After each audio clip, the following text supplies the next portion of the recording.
Welcome back to the People's Cabinet. So this week I went down to Nashville to go on ultra-MAGA commentator Tomi Lahren's show. Tomi has been a fixture on the Republican side for a very long time, is unabashedly pro-Trump. I think it's important for Democrats to go where people are and go in places where they may not necessarily be at least ideologically welcome. So I went down to Nashville to do that. And so I'm going to take you through some of the parts of the conversation and give a little bit more color commentary. So first, Tomi began by talking about some of the cities that she used Grok AI to show have the highest homicide rates. I'm not quite sure if she knew that I was chief of staff of a city, Boston, with one of the lowest homicide rates in the world and in the country. And so I think that may have not been the right approach to start. Her point was that mayors, all of the mayors of those cities are Democrats. Now, not to mention the fact that the vast majority of Democrats mass majority of mayors nationwide are Democrats, but she was using it to point out that it must be party ideology that is causing crime in cities. Here's the reality, though. I think Democrats lose if our entire platform is that the crime you're seeing in cities are not a problem. I think everywhere you go, there is crime. It is the reality of the world, and we need to be thoughtful about how we talk about crime. Having said that, the reality is the case that DC, which Trump has trumpeted as a place of horrible crime, is at a 30-year low in crime. So this notion that this is a once-in-a-lifetime crisis just doesn't hold water. What is more important, though, is that if you really want to reduce crime, it doesn't start just at the point in which somebody commits a crime or even after and the penalties there. It actually is at the point of when people are growing up, whether they are getting a good education, where they're going to be put into a job, and also whether there's law enforcement. So I was called on this in the Tomi interview. That's how it began. And I responded with this. Programs, which all sound really good, but they weren't cutting the mustard, so to speak. So 700 FBI agents are being eliminated. You're talking about $400 million to alcohol, tobacco, and firearms. You think that's not helpful? You don't think that President Trump has increased federal law enforcement to like and that big, beautiful bill has so much funding for federal law enforcement, for ICE, for the proposal also is $800 million of cuts. Let me give you a very specific example. Youth Alive in Oakland, which is a city that President Trump criticized very publicly, right, received $2 million of that. They visit the bedside of youth who have been involved in violence. Last year, they had 113 people that they treated. 2 committed violence again. That's it. So I would argue that that money was helping to reduce crime. They have publicly said that they don't know what they're going to do anymore. That should concern everybody, Republican or Democrat. So she had already done her research on this because last week another commentator had alluded to this funding. Even with that, she did not have a compelling response for why Donald Trump, who is talking about reducing crime, is proposing to cut jobs from the FBI, who is proposing to cut $400 million from alcohol, tobacco, and firearms. And I didn't mention it in this, but I've mentioned it in other places, hundreds of millions of dollars for violence against women, et cetera, et cetera. She also did not have a compelling response. In fact, she almost agreed with me at this point on the Youth Alive example. Again, a very tangible example of a nonprofit that was reducing people's odds of going back into the streets after committing crimes and doing it again. The reality is this. The MAGA right, for some reason, despite the fact that Donald Trump is an investor, refuses to admit that long-term investments that are positive involve investing in people, not just companies, corporations, and special interests. And all of the data shows that the return on investment is incredibly high when you invest in people early, you put them into programs that give them a good education, a good job, a sense of mission. So Donald Trump is not only doing the things that are increasing crime in the long term.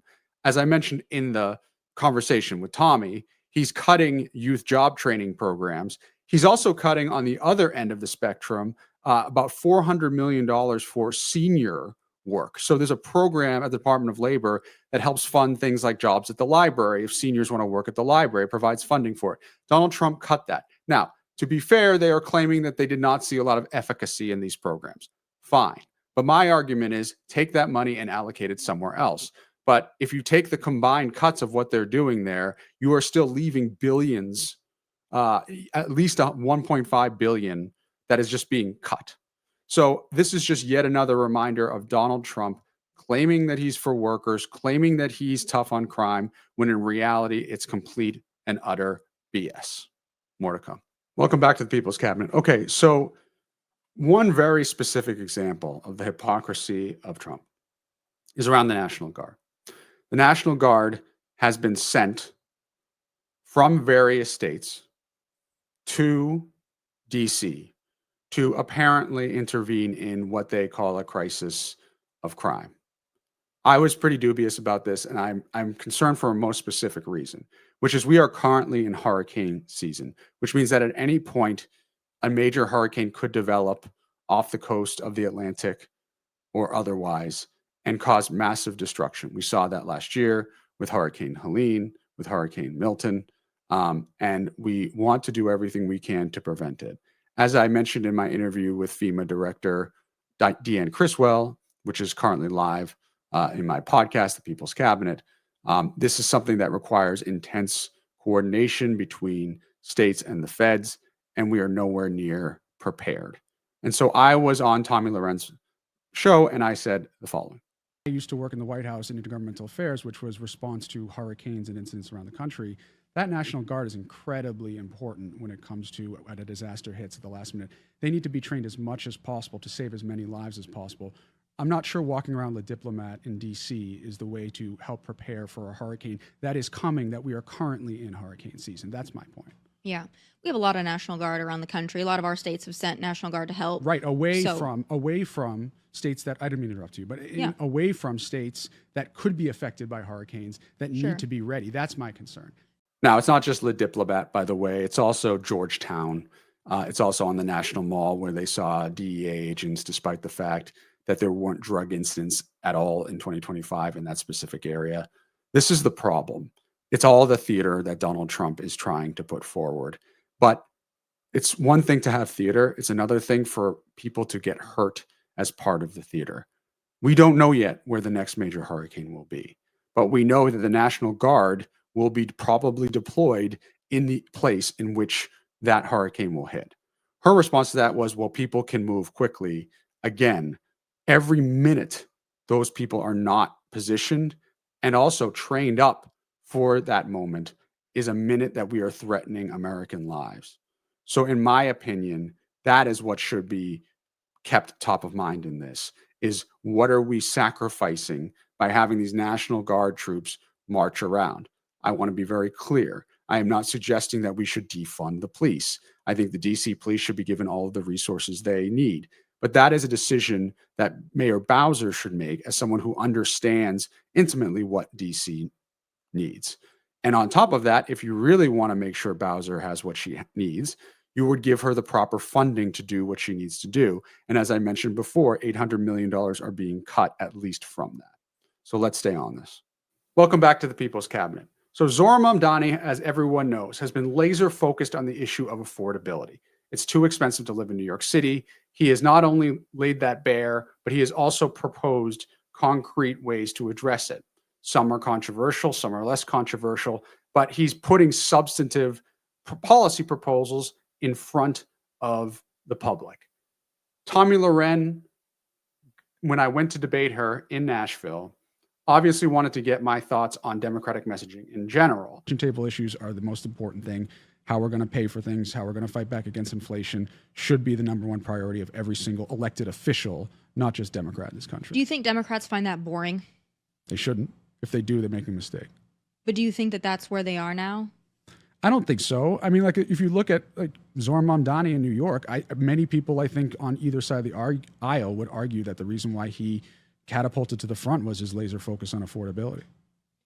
Do you think that his ways of making things affordable, do you think that's the right way to go?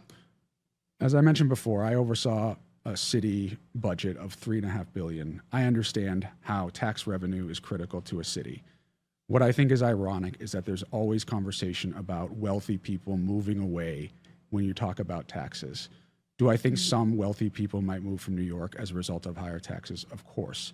But there is very rarely conversation about the people every day who can barely afford to live in New York City who are moving out. And if you look at the studies macro, actually wealthy people don't move away in the droves that the conspiracies are saying. And I think we should care a lot more about the fact that every single person in New York, I don't care how much money you have, thinks it's way too expensive to live there. So I kind of cut her off in advance of what I thought that she would come back at me on Zohran Mamdani. But here's the interesting thing that is worth noting in that conversation. She did not disagree with me that the economy and kitchen table issues are key to winning any election. As a matter of fact, she implied that the Democratic Party is distracted from that kind of messaging. And so when you think about kitchen table issues, how you're going to afford things is number one as people think about the economy. As a matter of fact, that's probably more relatable than just saying economy in general, right? We've heard from elected officials from the right and the left that the economy is good when people aren't feeling it. We've seen that in the data. And so when you talk about what is important in kitchen table issues, what does that mean? It means, can you afford stuff? And so that is what Zohran Mamdani is focused on. And I remain steadfast. And that's what the Democratic Party needs to focus on. That's why Mamdani has been so successful. And in many ways, also talking about how, by his example, if you're going to talk about you caring about working class people, you need to not only just talk the talk, but walk the walk. How he is not from the establishment, how he is running against someone who is raising money in the Hamptons and talking about having a dysfunctional marriage with Donald Trump, who does not have 10 plus credible sexual harassment claims against him, who is proposing concrete things, whether you like them or not, in comparison to Cuomo, who is spending a lot of his time with very, very negative advertising and not a lot of substance in his proposals. So, of course, Tomi Lahren and others on the right will fearmonger and say, you don't want this guy. But here's the reality. It is hard when you're looking at the landscape and the messaging to really justify how much attention we are spending on what will happen to rich people if Zohran Mamdani is elected. I feel like I have credibility on this topic because I, again, was chief of staff of a city of 650 or 700,000 people that had I think it's now 4.5 billion. I said 3.5 billion in the interview because that's what it was when I was there. I understand how tax revenue is so important, but I understand even more that working class people are the lifeblood of cities, not just rich people. And so we spent so much time saying, well, what will happen to rich people when they move out? And they try to justify it by saying revenue. And I get that. But the studies show, as I've talked about in previous episodes, that people don't move out, first and foremost. But secondly, there are many, many people, many more people who are moving out in droves every day from cities because it's too expensive, especially New York City. So as others like Elizabeth Warren have said, let's focus on them a little bit more than what we are seeing right now. As a matter of fact, every single voter, at least the average voter, should care much more about that. So I'm not sure how we continue to allow this conversation to be hijacked. And I'm not sure how it's even a compelling narrative to say, well, what happens if a rich person moves from New York City? We should be talking about why so many people who are working class keep having to move out of New York City, and how do we keep them here and keep cities like New York from losing so many people because it's so affordable. That's exactly what Zohran Mamdani is talking about. The Democratic Party should embrace affordability as a message. And I look forward to the many conversations in the future for people on the left or right about this issue. Kilmar Abrego Garcia. So there continues to be conversation about this. Recent conversations about how the U.S. government is threatening to send him to Uganda, a place where he's never been. He does not know the language, and a lot of rhetoric from the right. I was on Tomi Lahren's show in Nashville. I knew that she would ask me about this, and it was really important for me to set the record straight and lay bare the, in my opinion, hypocrisy that's coming from MAGA on this. Let's roll the tape. Kilmar Abrego Garcia, in 2019 from a judge, had a stay order to stay in the United States legally. He was at an IKEA with his 5-year-old autistic son when ICE agents showed up, shipped him off. He had 10 minutes to call his wife to say, please get our son. I do not believe that with no due process and ending up in one of the most treacherous prisons in the entire world without any kind of trial is something America should stand for. Here's my question for you. So that was administrative error. He wasn't supposed to go back to El Salvador, his country of origin. Fully able to be removed from this country. He's an illegal alien, right? But he wasn't supposed to go to El Salvador. There was no hearing. He was just rolled out there. So illegal aliens, right? They can be deported back to their country of origin. He wasn't supposed to be... There was no hearing. There was no hearing to deport him. He didn't have an immigration hold? They just shipped him out. Okay, so he never was in front of an immigration judge at all? It is very clear. The Constitution is very clear. It does not say citizens. It says all persons have the right to happiness and due process. He was violated that right. That's my argument. I am not here to defend Kilmar Abrego Garcia's record or what's accused. I am here to defend, like you and me, that we deserve our day in court and that we don't deserve the government to just decide where we go without any kind of due process. That's my deported back to his country of origin. Allowed him to be here legally. If they decided to change that because they had evidence that he was a violent criminal, they should have had that day in court and they let it play out like we're doing. So he was detained here in Tennessee because of his charges for human smuggling, right? So that he had his little process here, right? He didn't. He has charges levied against him and he should go through the process. If it's proven that he did it, he should be deported. I am not arguing against that. Okay. Do you think it's a little weird that he fears rival gangs in El Salvador if he's not a gang member? Absolutely not. He was recruited by Barrio 18 when he was there, and he didn't want to join the gang, and that's why he fled El Salvador. Okay. Okay, so there are a couple facts that are worth noting that seem to be forgotten here. In 2019, Kilmar Abrego Garcia, he entered the U.S. illegally. That is a fact. He was scared because he was being recruited by Barrio 18, which is a gang in El Salvador. He ended up in the United States. In 2019, he was granted what is called a withholding of removal order. That gave him status in the U.S. to not be deported back to El Salvador. That is very important because that has been twisted by the right into other things. For example, when I put out the tweet with the clip of my comments about Abrego Garcia, the right had a field day. So, like, for example, one said he already had valid deportation order signed by a judge. He had due process. That is just not true. I took a screenshot from ChatGPT that I verified to do the same thing, to say that. Another person said he had his hearing in 2019. He had final order of removal. He had due process. Once again, he did not have due process, and it was not a final order of removal. It was actually the exact opposite. This is just another example of just rampant misinformation on the internet that just seems to never end.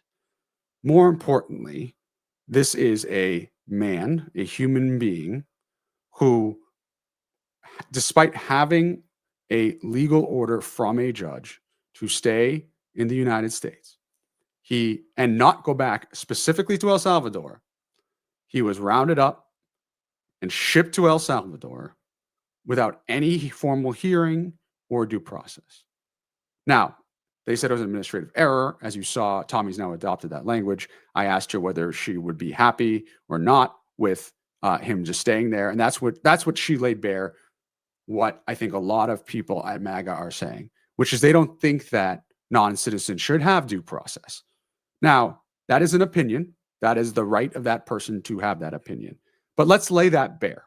Because what's happening now is they are trying to twist this about Democrats loving Abrego Garcia's criminal record. They are saying it's about, us having open borders. When I think the vast majority of Democrats and the vast majority of Americans who are concerned about this are most concerned about the fact that a person who has rights under the Constitution, as I mentioned, the Constitution says persons, not citizens, was given no process and just shipped to a place that he had a court order that said that he should not be shipped to. Okay? Every single person watching this or doing anything else has had a negative interaction with our government. That has made us question whether our government is on our side or not. I think we all can relate to making sure that we all have a fair chance to have our day in court. That is what I am arguing. That is what is happening with Kilmar Abrego Garcia concerns me so much. And we cannot fold to the right trying to twist that around into us being for open borders. That's bullshit. The reality is we care about a fair country and a country in which we have rights. We should all deeply, deeply be concerned, not only about what happened to Kilmar Abrego Garcia, but how the right is trying to then create a second class of due process rights where people don't deserve a trial. That is the most un-American thing a Make America Great Again person could possibly put forward. I want to continue on this topic because there was one aspect that deserves its own segment, which is about due process rights. Now, people say, what does that mean? To oversimplify it, it means having your day in court. As I mentioned many times in my conversations with Tomi, Kilmar Abrego Garcia did not have his day in court before he was shipped off to CCOT. As a matter of fact, in 2019, he was given an order by a judge to not be shipped to El Salvador where CCOT was. So here's our conversation about the details of the constitutionality and legality of that. I do think that there is a different bar for the due process for people who are in this country lawfully and are U.S. citizens and people who are illegal aliens. But you are arguing not to have people's day in court, and therefore I don't think it's the same process as a United States citizen. No, I don't. That is against what the Constitution clearly writes. Do you think that it is strategically a good argument for Democrats to make to stand there and sing songs and go, Kilmar is us, we are Kilmar? I think that every single person can relate to having some kind of interaction with the government that they did not like and that scared them, and that they are grateful for their constitutional rights. That's what people are arguing for. I think the people who are arguing that Kilmar Abrego Garcia should stay here no matter what are wrong. Completely agree with you on that. But I think everyone can relate, and history will tell us that there are governments that take away people's rights, and that's what people are arguing that we shouldn't do in this case. Okay. Well, we disagree on that one. So let me just read the full passage from the 14th Amendment. No state shall make or enforce any law which shall abridge the privileges or immunities of citizens of the United States, nor shall any state deprive any person of life, liberty, or property without due process of law, nor deny it to any person within its jurisdiction the equal protection of the laws. Again, as I mentioned in the clip to Tomi, it does not say citizen, it says person. She did not dispute that in my conversation with her, but basically said she didn't care. And why this is so important to point out is because I think this is the mentality of MAGA, that the Constitution may say something, but they don't care that it does, and they will do their own thing, and they will manipulate the public into thinking that it's not in the Constitution. Why is this important?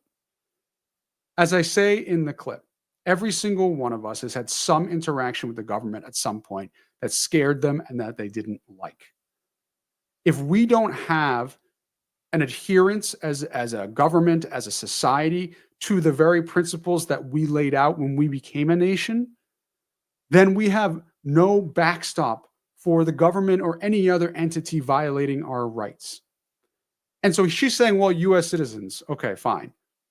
There was a U.S. citizen who was deported to Honduras, a cancer patient, without his medication in this roundup that we're seeing. So what's it going to take? Are there going to be more administrative errors? More, there's going to be 10,000 more ICE agents out there. You mean to tell me there aren't going to be more American citizens that will get caught up in this? And let's have the conversation about people who are in the United States who aren't U.S. citizens. Are we going to create tiers of class within that group and say, oh, if you are on a student visa, you get these certain constitutional rights, but if you are not on this visa and you are accused of some crime, that you can just be shipped out without any trial and have your life completely destroyed? This is the problem. This is beyond a slippery slope that she is making the argument. It is the playbook for MAGA to do whatever it wants to whoever they want. That's why we need to be concerned about this kind of language. And that's why we need to fight to make sure every single person in this country has due process rights. Because once we start removing that, we remove our rights, everyone's rights. All of them become at risk. So we need to stay on this. We can't let this slide.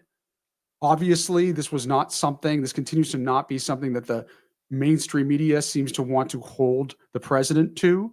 But every single time we don't call this out, we erode our freedoms, we erode our rights, and we erode our protection from the kind of interactions with government that we all know could exist, has happened in history, and could come in the future. Welcome back to the People's Cabinet. I continue to be struck by how much MAGA is willing to support Donald Trump with regard to Ukraine and Russia, and continue to omit key facts about what Putin has said and done to the United States and what Trump has espoused and articulated about both Putin and Ukraine that candidly are not in pursuit of peace, and most importantly, not in pursuit of a safer United States. They become so blind to what Donald Trump wants to do that they seem to be immune from wanting to criticize him. And this was on display when I talked to Tomi Lahren in Nashville, and I want to play that clip. Over again, this is someone who has shown a great deal of admiration for Vladimir Putin, who has demeaned Vladimir Zelensky, who has rolled out a red carpet for a person who has repeatedly demeaned the United States, who shot down a commercial airliner of 298 people.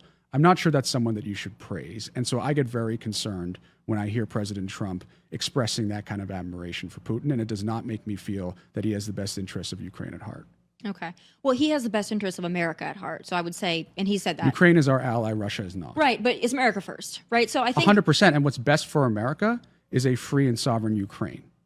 Well, yeah, I agree with you. But President Trump, to me, and again, this is just, I see things a lot of the same way that President Trump sees them, whereas it's not all about like the semantics and the crowing and the positioning and the posturing. It's more about, I see a problem and I want to get to the resolution, which is stop the killing. So I'm going to try to bring these two leaders together. I'm going to meet with one and I'm going to meet with the other, and I'm going to try to get them to meet together because I want the killing to stop. And I fully understand that there is not a world, unless we go to war with Russia on behalf of Ukraine, that Russia is just going to say, okay, we'll just pull out. So to me, it's like, I get what you're saying. Oh, don't say the nice things about Putin, all this stuff. To me, that's semantics. To me, he's trying to get to the eventual goal though, which is end the killing and the slaughter. There's not a world, unless we go to war with Russia, where Russia's just going to give Ukraine back the land and say, yep, it was fun for 3 years, we're going home. When you have a president who very publicly in Helsinki is siding with Putin over U.S. intelligence, that should alarm every American who cares about America first. So as I mentioned, this is a dictator, Putin, who has said very publicly that the United States is a global parasite. That's his words, not mine. This is a guy who shot down, as I talk about in the clip, a 298-person commercial jet with no retribution, obviously.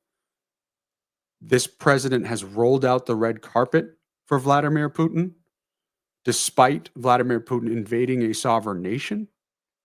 He has sided with Vladimir Putin when asked about U.S. intelligence, about interference in an election. He said he expressed doubt about the U.S. intelligence and said, that Putin might be right. He implied that. Siding with a Russian dictator over the U.S. intelligence apparatus. A president who has consistently, on the other side, demeaned Vladimir Zelensky, embarrassed him in the Oval Office. It just continuously shows that this is a president who, at the very least, to give him too much credit, admires Vladimir Putin and seems to have disdain for the president of a country that has been invaded, a democracy and an ally. And Tomi tried to call me on that, right? She tried to say, well, it's not what's best for Ukraine. It's not best. It's what's best for America. Let me explain very, very briefly.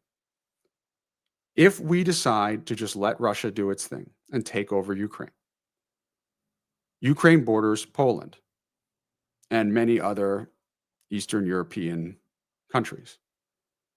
they will then threaten to pursue onto those Eastern European countries. Therefore, the area of the European Union, etc., will be threatened. Putin will try to reconstitute the USSR. That will threaten the United States. So I do not believe that this is in the best interest, and I think most objective human beings would agree that it is not in the best interest of the United States to allow Vladimir Putin to invade and take over Ukraine, reward this behavior, continue on to Poland. That's why you saw Joe Biden, when he was president, expand the North Atlantic Treaty Organization, NATO, which is a group of allies that are bounded together, to include Finland, to include Sweden, because he wants to expand the group of people who would fight against something like this. There are NATO troops right now in Poland, and Donald Trump said in a press conference that he might be willing to lessen those troops as part of the negotiation. That implication is stark. Again, it got glossed over by the press, as a lot of things Donald Trump usually does, but we should not let up about how concerning that was. And so at the end of the day, it should be America first.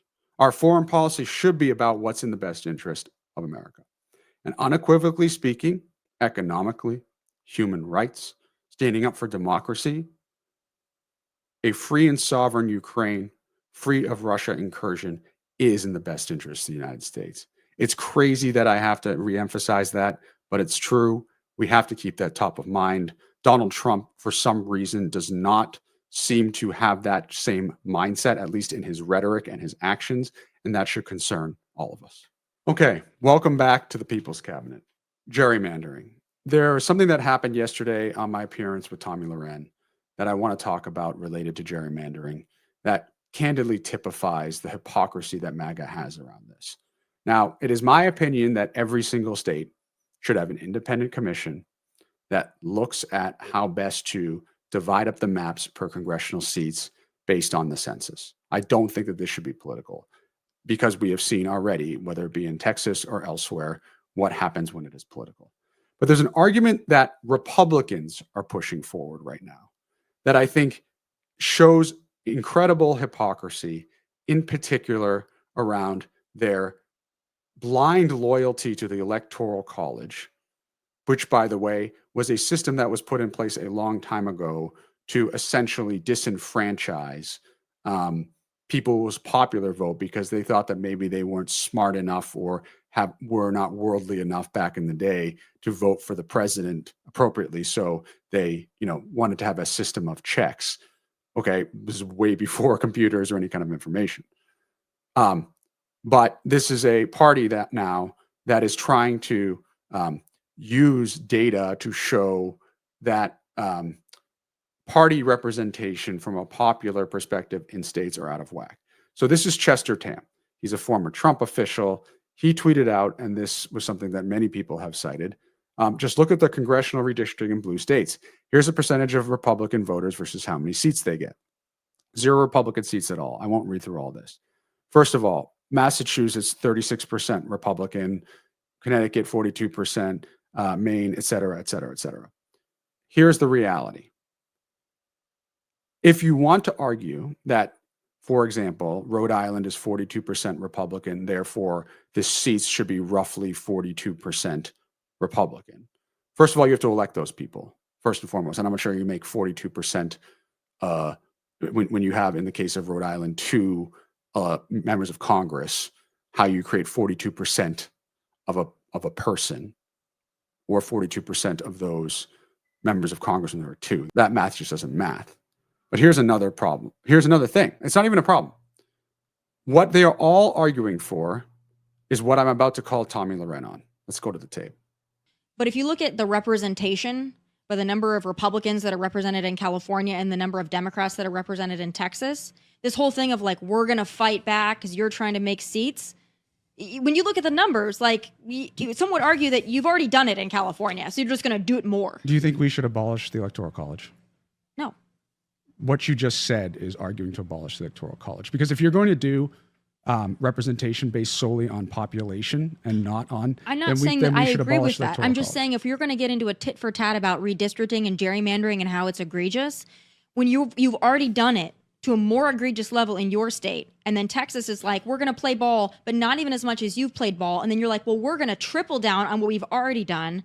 I don't think that this whole like California is fighting back, I don't think that resonates because they've already done it. But what I'm saying is, I've heard a lot of these arguments about, Massachusetts is 35% Republican and doesn't have any congressional seats. That is arguing to eliminate geographical representation and do it purely on party. Now, you could make that argument. I'm not suggesting that like you can't make that argument. But if you do, you're essentially arguing to get rid of geographical representation and replacing it with a pure popular vote. Now, in last election, Donald Trump won the popular vote. So Correct. Maybe that's the case. But in previous elections, Democrats have won the popular vote and lost the presidency. So I think we need to be consistent. Yeah. I have no problem with consistency. What I'm saying is just the Democrats that are crying, and I mean crying over what Texas is doing, it seems a little rich when you look at what they've already done in their states. They are arguing to abolish the Electoral College because what they are doing is saying if the entire state is this percentage of a party, then we should just have it based on the popular complexion versus districts. Okay, you can make that argument if you want, but that is meaning that you're going to get rid of, as I mentioned to Tommy, geographical representation and make it purely based on population. She had not even thought that through. When I asked her about that, she did not have a response, which shows me that she didn't even think that through. Now, as I called her on it, she, of course, ran away from it because if you look at the last few elections, yes, Donald Trump won the popular vote last time, but Democrats did the previous times as well. So the case for Republicans is not strong if you are going to say popular vote should always win, which is why they have argued for the Electoral College to remain in place. That is it. Because they know that it means it's less likely to have a Republican president if you do it just purely based on popular vote, which should say something to you. Okay? So this is the hypocrisy of the right. They pull these numbers and they claim it as justification for something that candidly justifies something they are staunchly against, but they're just, for some reason, whether it's ignorance or what, don't realize they're arguing for. And look, again, there's nothing wrong with arguing to get rid of the Electoral College. I would argue that we should get rid of the Electoral College.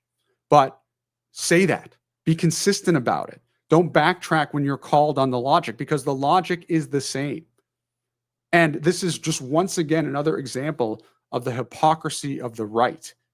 And we need to hold them to it. Welcome back to the People's Cabinet. So I talked a little bit in a previous episode about how Gavin Newsom was using Donald Trump's playbook against him and how effective it was being in getting people to respond. One of the people in MAGA who was most responsive was Tomi Lahren. She has consistently retweeted various things that Gavin Newsom has done to try to mock Donald Trump. Here's one example of that. I could go on and on. And so I knew that Tomi Lahren would probably ask me about Gavin Newsom.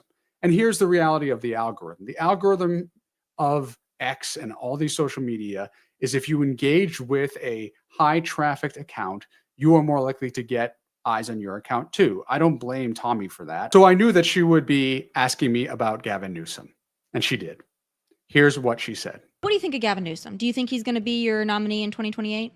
I have no idea if he's going to be our nominee in 2028. I do know that he is exposing Donald Trump's playbook by using it against him, and I think it's pretty fun to see the MAGA meltdown over it. You think so, though? Like, Yes. You think it's working? I see endless people, candidly including you, responding directly to all of this stuff. I see people on Fox News saying that he should put down his Twitter account, that leaders should not be doing this. You could just find and replace Gavin Newsom and put in Donald Trump, and it would be the same thing, which is exactly what Gavin Newsom is doing. He is exposing Donald Trump's playbook, and I'm here for it. Okay.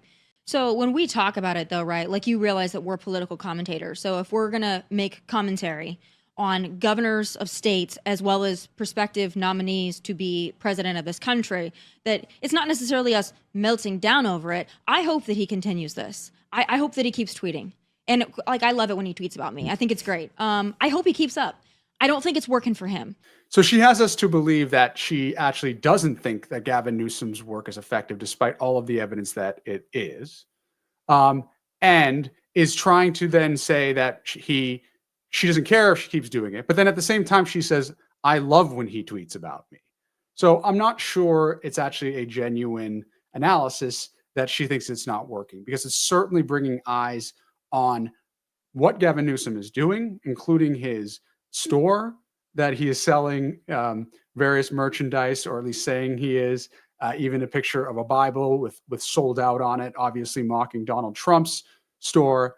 But saying that they don't care, that MAGA doesn't care, that she doesn't care, just belies what they are doing by consistently retweeting him, by talking about this, and by the utter panic that we've seen on the right in response to this.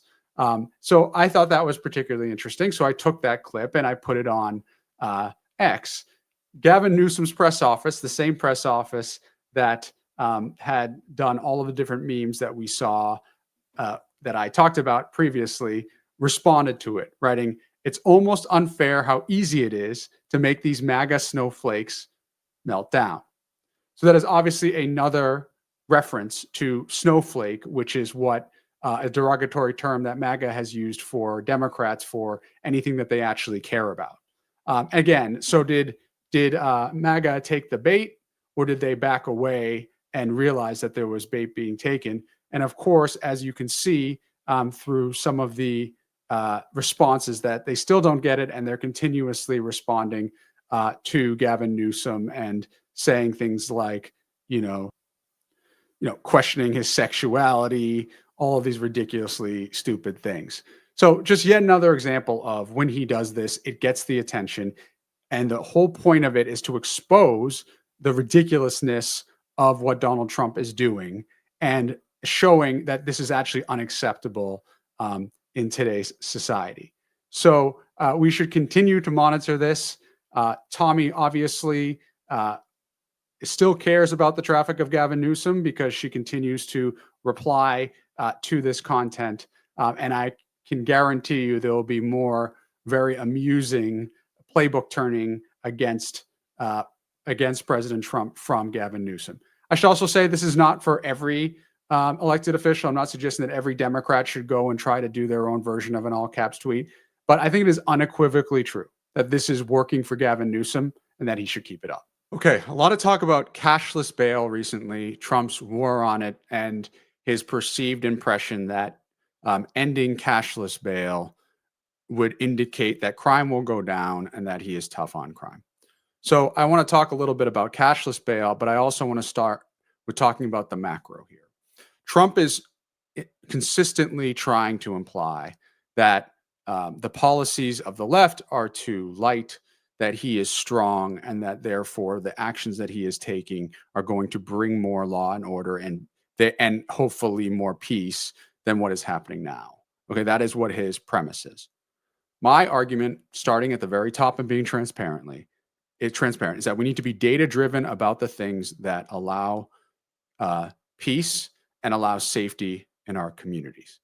And it is also true that communities of color disproportionately have been affected by the criminal justice system in a way that is disproportionately negative to them.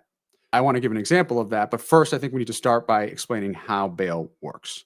So CNN has an article about the basics of how bail works. In general, when you are arrested and accused of a crime, you are taken to court in short order for a detention hearing. There, a judge hears some of the allegations and evidence and then decides whether to keep you in jail before the trial. The judge can also decide to let you out under trial under some conditions known as bail. Typically, bail includes a monetary amount that is returned to you at the end of the case. Bail can range from the non-monetary personal reconnaissance to thousands or even millions of dollars. The amount is ostensibly based on some combination of severity of the crime and a total that incentivizes you to come back to court for trial. Over time, the system has led to an industry of the bail bond businesses that pay off your bond in exchange for a fee. If you can't afford to pay, you are stuck in jail until trial. In the US, about 562,000 people are detained in local jails, and about 80% have not been convicted of a crime. So here's a very tangible example. The teenager who spent 3 years in Rikers because he couldn't pay $3,000. The problem with the money-based bail system is best exemplified by the short life of Khalif Browder, 16-year-old high schooler student, I won't read it verbatim, arrested for stealing a backpack, wasn't able to pay the $3,000 bail, spent 3 years at Rikers. The charges were dropped, but the trauma years of imprisonment, including long periods of solitary confinement for stealing a backpack, left its mark. He died by suicide in 2015. Okay, so I'm not here to rule ostensibly on the various measures of the criminal justice system. I am here to say, though, that this is a system that has disproportionately affected people of color.